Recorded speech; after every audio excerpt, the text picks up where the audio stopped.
sans diplôme, avec une formation.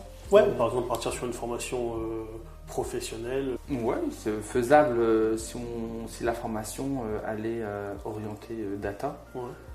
Du coup, avec pas mal de SQL, pas mal de bases de données donc normalement, pour moi, c'est faisable. Ok. Et dans ces cas-là, si jamais il y a quelqu'un qui aimerait se lancer demain, qu'est-ce que tu lui conseilles? Qu'est-ce qu'il doit faire?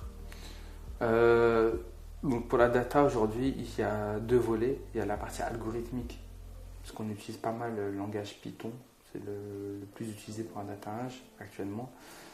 Il y a d'autres outils, mais voilà, Python avec SQL et un outil de restitution. Donc ça peut être Power BI, ça peut être ClickSense, Tableau.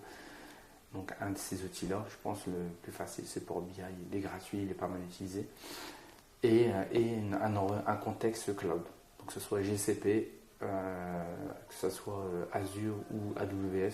Je dirais plus dans le nord en tout cas GCP et Azure que AWS. Donc ces trois composants, ouais. Post-Covid, c'est-à-dire il n'y a pas si longtemps que ça, 2022-2023, quand j'ai formé des gens à la data, ils ont eu une formation c'était 4 mois.